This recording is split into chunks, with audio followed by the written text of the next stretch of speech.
It's the Innovation Podcast with Mark Reed Edwards and Garnet Harriman. Let's start the show. Hi, it's Mark. We're back with part 2 of our chat with Bruno Aguiar of ESL. Today we explore more about betting and esports, the background of ESL, the key innovations of ESL, and how brands are seeing the value of esports. So let's get back to the chat. Okay, so I see you went to one particular part of the betting spectrum, right? That it sounds like you're talking about real money, betting. Yeah. It's possible to bet for just prizes or, digital currency or something like that, or is non-real money betting or competition happening now or no? No, no. From a betting perspective, I don't think so. I mean, of course, there's a lot of let's say the real money in gaming, obviously, but in esports, I mean, the money, like it's on the prize monies of the teams. So when you compete in a tournament or media rights or sponsorship, etc. So it's not, esports is really focused on that side. It's not the other bits are present on kind of video games industry in general, but not so much in esports. Got it. Thanks. So I'm going to shift gears to the next question a little bit. I was surprised. I don't know, Mark, when you were looking at the background, if you were also surprised. ESL is almost 20 years Nothing old. surprises me these days.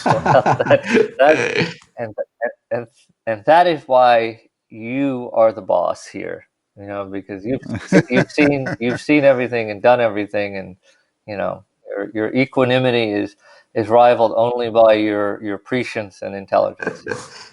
So good for you. Well, thank you.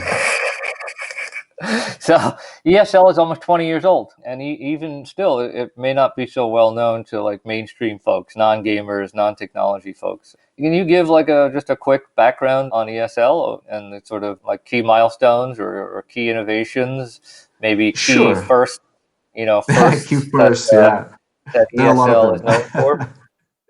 Yeah, sure. So, I mean, okay, just starting with what is ESL? And I mean, ESL, we are the leader and pretty much a pioneer of the esports industry as a whole. We helped create the whole ecosystem that, involves like teams, game publishers, broadcasters, sponsors, and above all, fans. So we work with all of them. We're in contact with all of them. Not only we have this kind of leadership position in terms of the creation, so a kind of pioneering role, but also we really take that seriously in terms of pushing for integrity with the implementation of like anti-cheat. We were like the first ones to do that, and we founded the ESIC, which is the kind of an integrity body for sports. And I mean, we grew to become like what today. Whether you want to watch esports matches or actually play the game, we have a multitude of destinations that we can offer. So you can both play and watch different levels from small offline tournaments to these mega events with 170,000 people going to the stadium over a period of different days and millions of people watching it, streaming online.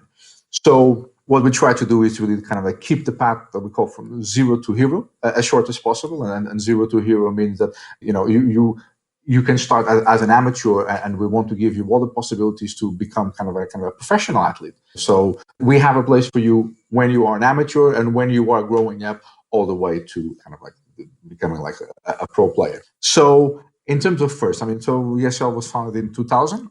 Really is with kind of launch of the Electronic Sports League. We had the first esports tournaments back in 2002 with an offline tournament called ESL Pro Series. Today is the ESL Meisterschaft, which is basically the German national championship. And we had the first big cooperation with Intel. So back in 2000. Very cool. Very cool. That's a big one. A big one. Then we went in 2003, with the first time we went abroad to France. 2005, first time we introduced all the anti-cheating system that I talked about, and we built a kind of a ladder in terms of how to rank players and how to match players. In 2007, we did the first Intel Extreme Masters, which is the longest running pro gaming circuit in the world, and it's still running today. 2013, we really went global with events on 6 different continents, and then we went to the first time to Katowice, which now is the world's largest event. Then we introduced a bunch of new games. Like in 2017, we introduced the PUBG to the esports community. So I also have this role in terms of working with the game developers to really introduce the games to the esports community. And then 2018, major deals with non-endemic brands, which was a big deal because a lot of the brands were kind of mostly endemic. And then we really had the first major deals with the likes of Mercedes, DHL, Vodafone.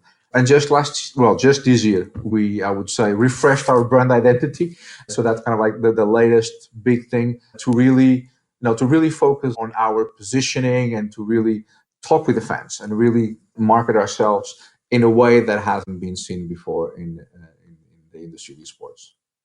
So that's in a nutshell. Very cool. As far as innovation, this is totally subjective, but as far as innovation, pick one that stands out in your mind of the things that you just mentioned. And if you're looking back, there's an old saying that hindsight is 20/20. So now you have almost 20 years worth of 20/20 vision. So with that 20/20 hindsight, tell me what you think the most important one was as far as innovation. As far as innovation, I mean, you mean kind of technology innovation, or from like pure Yeah. Any way, anything. Yeah, but well, technology is obviously the big one. Yeah. yeah, no, but I mean, I would say that actually the key innovation was esports itself. I mean, we basically gave rising gamers a stage to perform on. I mean, there were people playing, and they would have their kind of their small LAN parties, and what we did was like we basically believed that there was an audience for that, that this was interesting enough, this was involving and emotional enough to become a thing. So I would say that kind of the main innovation of all. I mean, then we're talking about technology innovations that are things like anti-cheat systems, but it's not really driven by us. Like we use the tools that are available to us, not so much as to develop something. ESL is not a technology company. We are a media company. Yeah, We create yeah. Mark, it's almost like the technology is, which is inherently what we talk about a lot here on this podcast, is technology is not the real innovation. It's almost like this is a media innovation based on a social innovation. Yeah, definitely. But I mean, of course, Or technology is. a Yeah, cultural innovation almost, right? I mean, yeah, definitely. But I mean, it's fueled by technology in the sense that this is only yeah, possible because technology is there. And I mean, and that's why we see such a big gap between, people which we consider digital natives and grew up with the internet and see. I mean, they don't even consider the possibility of a game not being played online. That doesn't make sense. You know what I mean? Try to touch the television. I mean, and then we have a whole older segment of the population, which they never did that, and that it was just not possible. And when I was a kid, I didn't do that. I mean, I would play offline. I just didn't have the possibility to go out and just play with anyone from anywhere in the world. But for them, it is. So the technology enables that. But then, of course, because it's there, the culture and the entertainment value that comes from people basically adopting video games as a kind of an entertainment or their core entertainment. sure. Yeah, that's the big one. But I mean, of course, we to make this system work and to make the esports ecosystem work, you need a lot of things to work. So it's not just about the teams, it's not just about the events, or it's not just about the game itself, it's not just about the sponsors, it's everything. So it's making all of these work in a way that is relevant, that is interesting, that has a story to tell, and that's basically the our role and what we try to do. We really try to just showcase what we believe in. So you opened the door for this next question with your reference earlier to ESL's goal being to support the trajectory of all esports players from Hmm. zeros to heroes. So Yeah. I want to analyze a little bit the zero side of the spectrum. Is it true that only nerds play esports? No, absolutely not. Absolutely not. I mean, especially nowadays. I mean, esports is basically kind of almost like a social tool. You mentioned that before because a lot of the games you play in teams. The connection to the fans is kind of constant. Like if the players are not in a tournament, they probably are streaming something and practicing. So it is extremely social. So kind of like the opposite of what you would expect from nerds. On the other hand, I mean, basically everyone nowadays is playing a game. So not to the level of esports, of course, that is kind of a competitive gaming.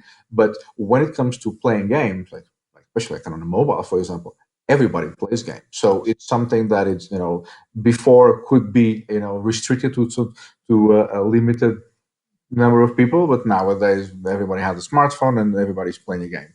And we have an entire generation of Gen Y and Gen Z that grew up with gaming as the most popular entertainment thing for them. So it's really popular, and it's becoming more and more a mass thing rather than the niche. And it seems like I think your phrase was non-endemic. It seems like non-endemic brands are starting to see the value of how widespread esports gaming is, and just how big that audience could be now and over time. There Mm-hmm. seems to be a little bit of a love fest unfolding between major global brands and esports at the moment. So, which global brands are now playing in the space, and who's doing the coolest activations or campaigns or what have you, and who's doing the most innovative marketing concepts, any and all of that, if you care to comment on. Yeah. Okay. So I mean, yeah. So non-endemic brands are really kind of jumping into this arena, which is great. And talking specifically about the ESL, we have great sponsors like Vodafone, Mercedes, DHL, AT&T, Pepsi, Intel. Obviously, although I would say Intel is a bit more endemic in a sense. But so we have all of these great brands, and then when it comes to most kind of innovative concepts, there are a lot of examples with a slightly different flavor. But so, I mean, I can start with Vodafone. I mean, Vodafone. One thing that is really interesting is how immersive the experience is when it comes to communication within the esports with us. So ranging from kind of native product integration in the events, like with bracelets, with lights, we create also kind of a exclusive content, Vodafone gaming booths at the event where everybody could go and play. They could mingle with influencers. They could actually play against some pro players. There were kind of signing sessions and all that. So really kind of an immersive experience. And then also when it comes to the event itself, part of the broadcast was really kind of all red from Vodafone, and there was a specific segment called the Vodafone View, which focused on the statistics and analyze players. So really goes deep into the story and really goes, it's not just plastering everything with the logo. They really go deep in terms of integration of the brand with the events. So that's one case. Another one that comes to mind is Mercedes. So Mercedes, they have these grow up campaign, and they created what I consider an amazing TV spot about the Mercedes car, but really focused on esports. Well, that basically challenge a lot of the stigma or the kind of negative associations in terms, we talked about nerds, for example, but also associations of, like the playing is something for kids, that that you don't have like kind of the traditional values, when actually in reality in a different shape and different form, but all of those things are in esports. So basically, it was, I would say, special because it really tapped in the culture. So the culture obviously is becoming kind of a more mass culture, but it really tapped specifically with the niche of the players, that they make that a living. They make esports their living, and they grow up with it. So that was really interesting. If you can have a look online to TV sport, is brilliant. And then I would say the last one was DHL. DHL kind of joined recently, and they have a really interesting approach to it, where actually we created kind of a unique content for them, but in a way that they really kind of integrated with the game itself. So not so much with an event, but in this case, we're talking about a Dota 2 game, and we create content with them, where basically we have kind of a personality that is known for that community. And that personality, we kind of established that he was a DHL delivery man, and we basically created memes. We actually, like in the middle of the game, one of the stops, DHL have these kind of like delivery bots, And so we actually created a video where that delivery bot goes inside of the game to deliver some of the items to the. Oh, that's So cool. really, really cool. I was in Hamburg with the ESL1 in Hamburg, and we have the audience chant DHL. And I mean, we're talking about the most. I mean, these fans they don't fall for, oh yeah, oh these guys are sponsoring, oh great. No, you really need to speak their language, and I mean, and this content Sure. is spot on. So yeah, those are kind of some of the examples. But I guess the key theme here is it needs to be immersive. The marketing concepts that work are the ones which are truly immersive, that really resonate in terms of culture, in terms of understanding of the games, understanding of the events, and understanding of the dynamics. So it's not enough to just go there and put your logo. You really need to do more than that. And these brands are doing it. That's all for this time. Next week, we're back with more of our chat with Bruno as we delve more into the esports landscape, the future investments that ESL is making, data, and lots more. So stay tuned. Thanks for joining Garnet and Mark on the Innovation Podcast. Visit innovationpodcast.co to subscribe and listen to other episodes.